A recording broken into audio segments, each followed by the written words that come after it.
Convidamos o orador Éden Napoli Guimarães para fazer o uso da palavra. Excelentíssima Maria de Fátima dos Santos Lopes, ilustre diretora-geral das Faculdades Jorge Amado, senhoras e senhores da plateia, queridos formandos da turma 2007.2, boa noite. Subo pela primeira vez ao púlpito do Teatro Iemanjá para desempenhar aquela função que me foi outorgada pelos meus nobres colegas, estas pessoas de alta estima e consideração e que eternamente irão me acompanhar. Afinal de contas, foi ao lado de vocês, meus amigos, que eu passei os anos dourados da minha vida. E conter emoção é tarefa difícil neste momento.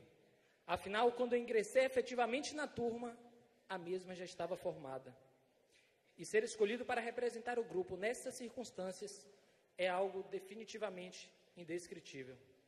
Felicidade, eu diria, sinal de que deixei uma boa semente no coração de cada um de vocês. Mas o tempo passou, meus caros. O tempo passou e o que era o primeiro dia de aula da faculdade, no ano de 2003, na velocidade da luz, transforma-se agora no dia da nossa formatura. Este lindo dia da mais louca alegria que se possa imaginar. E nas palavras do poeta, este lindo dia seria o amanhã, mas como fiz referência, o amanhã de 2003 se perfaz hoje. O futuro, de certa forma, chegou. E hoje, ele se chama presente e palavra outra não poderia ser mais adequada, mais apropriada para retratar este momento. Um verdadeiro presente, uma dádiva do nosso Pai. E esse Pai Celestial a que me refiro é aquele que deve reger todas as nossas relações, gestos e sentimentos. Eu falei há pouco da crença, e dela falo novamente afirmando sem vacilar que independentemente de qual seja a religião, os princípios basilares da humanidade devem prevalecer. Fazer o bem sem olhar a quem? Amar ao próximo como se ama a si mesmo.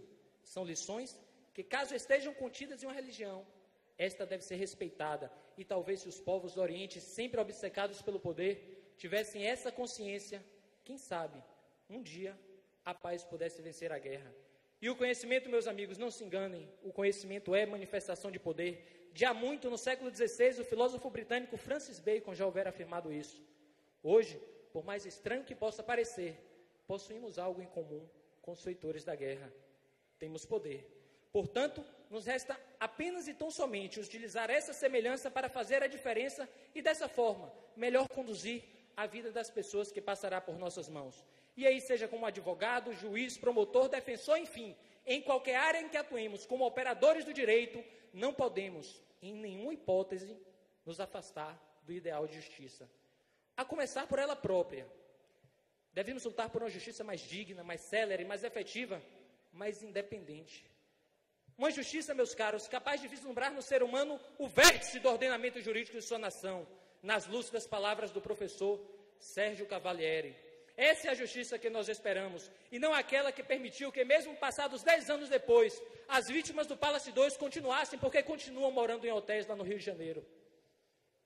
Essa justiça nós não queremos. Por tudo isso, meus amigos, eu gostaria, neste momento, de dizer a vocês que é com muita alegria que eu exerço essa função que me está sendo outorgada.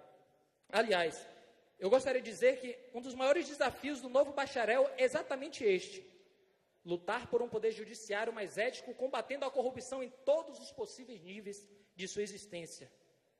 Não podemos admitir que a podridão do sistema nos corrompa e nos faça esquecer de nossos próprios ideais. Não percamos, portanto, meus caros, jamais a capacidade de nos indignarmos com as mazelas que constantemente estão sendo encaradas com leviana naturalidade. Precisamos desinfetar estes insetos engravatados que insistem em poluir o ambiente forense, sem nenhuma consciência social, seja ela ética ou até mesmo política. E para piorar a situação, a carreira jurídica tornou-se objeto de desejo de grande parte dos jovens brasileiros. Seduzidos pelas promessas de altos salários, caem de paraquedas em algumas das 1.046 faculdades de direito que existem e funcionam hoje em nosso país. Para se ter uma ideia, nos Estados Unidos da América do Norte existem 108 faculdades de Direito. Nós temos 1.046 e eu lhes pergunto, onde vamos parar? Já na porta de saída da faculdade, nos deparamos com um difícil, um delicado exame de ordem. O primeiro, dos obstáculos reservados àqueles que pretendem militar na advocacia ou simplesmente obterem a carteira de advogado. E, por falar no exame de ordem, eu gostaria de registrar uma notícia que me chegou esta semana e me deixou um pouco triste. Talvez como sequela, como sintoma dessa explosão acelerada e talvez desenfreada do ensino jurídico em nosso país. E a notícia ela diz o seguinte: recordista tenta 17 vezes passar no exame de ordem. 17 vezes. Esse é o recorde de tentativa para passar no exame de ordem da OAB de São Paulo, que pertence a um bacharel paulista cujo nome foi preservado. E diz a reportagem, ele já passou mais tempo em cursinhos preparatórios para o exame do que na própria faculdade.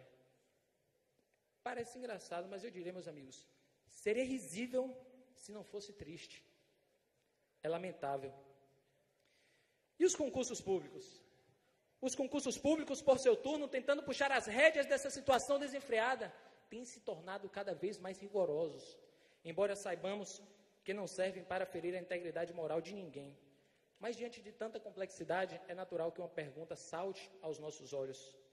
O que fazer diante dessas dificuldades? Desistir sem tentar? Imaginar-se derrotado apenas porque não logrou êxito no primeiro certame? E eu lhes digo, jamais, meus amigos. Preparados nós somos, e digo não da minha boca, mas pelo que ouço de nossos mestres. Somente o fraco de caráter e o medíocre desistem antes de iniciar a batalha. Façamos a nossa parte, e o Pai nos ajudará. Assim, resta-nos continuar estudando e ter absoluta e restrita e incondicional fé na força superior que dirige nossos caminhos. Nas palavras do inesquecível Luiz Gonzaga Júnior, eu diria, fé na vida, fé no homem, fé no que virá. Nós podemos tudo, nós podemos mais. Vamos lá fazer o que será. E é esta mesma fé de que nos falou o Mestre Jesus, meus amigos, aquela capaz de mover as montanhas. É desta fé que falo, daquela canalizada com forças através de vibrações positivas. Porque a vida, ela não perdoa aqueles que desistem e tombam no meio do caminho. Por tudo isso, é preciso criar a consciência de que o tempo de Deus não é o tempo dos homens e continuar o nosso trabalho até que a vitória nos apareça como uma consequência natural dos nossos esforços, ainda que estes sejam carimbados com a marca do sofrimento. Mas, a bem da verdade, é assim que deve ser. Aquilo que é dado jamais poderá ter o mesmo valor do que ao revés foi conquistado. O sabor da vitória suada tem mais tempero e certamente encerra uma melhor digestão. À medida que vamos envelhecendo, naturalmente adquirimos mais maturidade e passamos a compreender esta face da vida, o sofrimento.